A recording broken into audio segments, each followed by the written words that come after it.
was wrong. I came clean right away.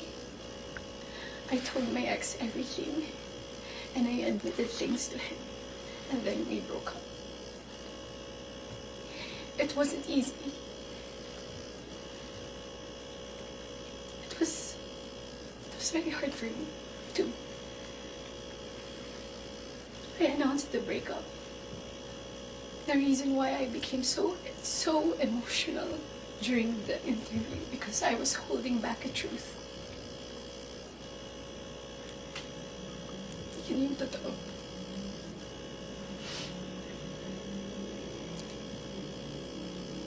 I wasn't really able to simmer down. I wasn't able to reflect on what had happened. I was working every day for days straight, weeks straight, months straight. Bago nagsimula yung mga daming trabaho namin, I told Anthony that I broke up with my ex. And he also said the same thing.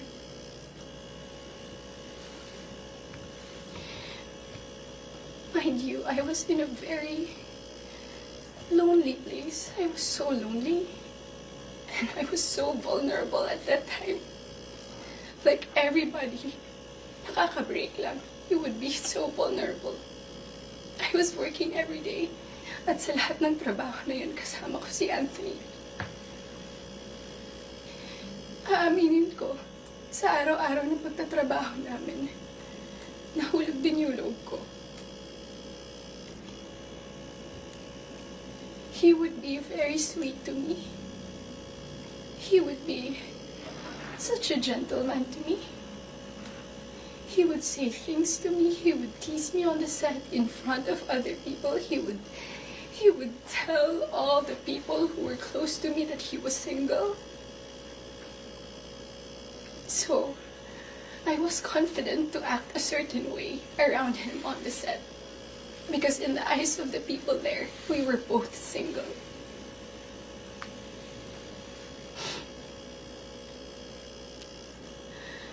Araw-araw kami nagtatrabaho, and September came. We went to Italy for our shoot sa teleserye namin na Incognito. And doon nag-start na naging deep yung pagkakilala namin sa isa't isa. I really fell. Nung pauwi na kami ng Italy, it was my birthday, and we were stuck at the airport the whole day. He would say things to me that are sweet. He would say promises. We would tell promises to each other. And then nung pauwi na ng Italy, I felt so happy that I had to post something on my IG story just to appreciate him during that day. And then pagka-uwi ko, I think that the next 2 days, I saw a post or reposts ni Jam on TikTok. Nakita ko lahat yun. And at that time, yung time frame na yun, nasa screenshots din na nangamusta ako. I said, kamusta si Jam? Nangamusta ako kay Jam. It wasn't because dahil alam ko na sila pa. Dahil alam ko na she was going through something and Anthony had to take care of her. But at that time, nagtatrabaho pa rin kami, and he would still be the same way to me. I would ask him, God knows I asked him, nagkabalikan ba kayo? He said no. Do you still love her? He said no. He would say things na ako yung gusto niya and all. I really asked him so many times. And then the first wave of bashing on TikTok. Masakit yun para sa akin.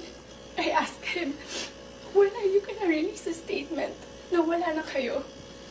When?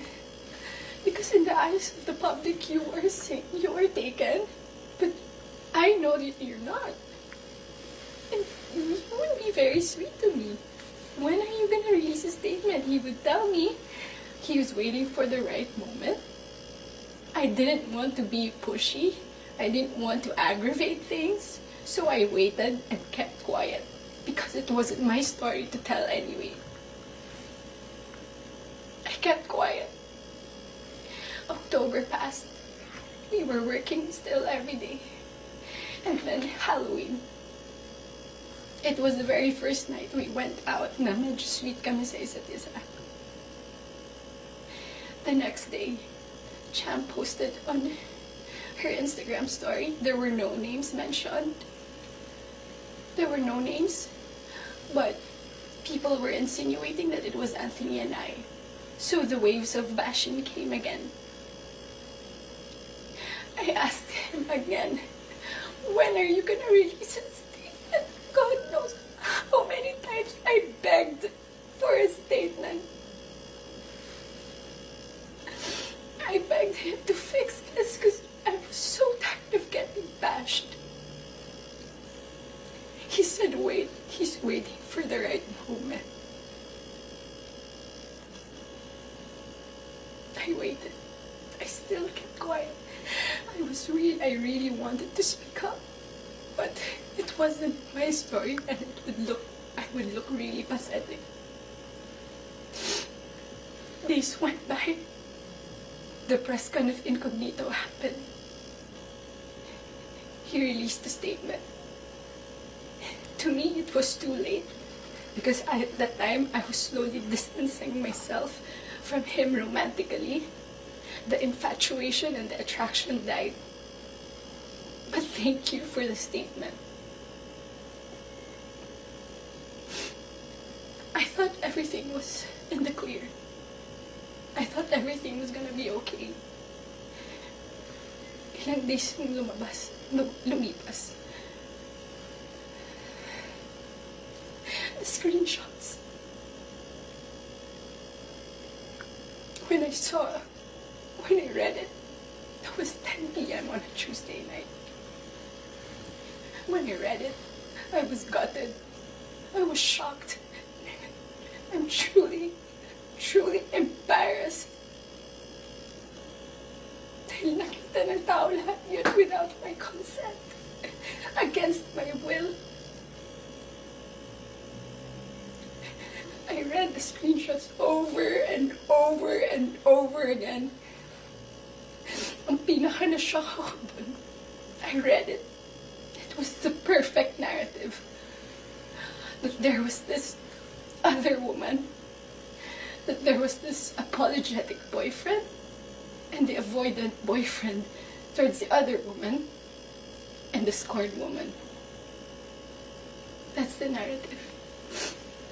That's her side of the story. And there's nothing wrong with that. But this is my side. This is my side. And I've been reading those screenshots. Doon ko napagtagpi-tagpi lahat. Na kaya pala hindi siya makapag-release ng statement. Dahil sila pa pala this whole entire time. I didn't know. I was in the dark. I didn't know. I had no idea. God knows. Ilang beses ako nagtanong. Ilang beses ako nanghingi ng statement. Doon ko rin na-realize, bakit ganun yung reactions ni Jam. Now, I get her. I get her pain. I get her wrath. I get her anger. Kaya pala ganun. Because she was clueless about everything. I was clueless about everything. We both believed kung anong mga nasabi sa akin. Maybe iba yung sinabi sa kanya. And I can attest that iba yung sinasabi sa akin. That's my side of the story. I have so many things to say.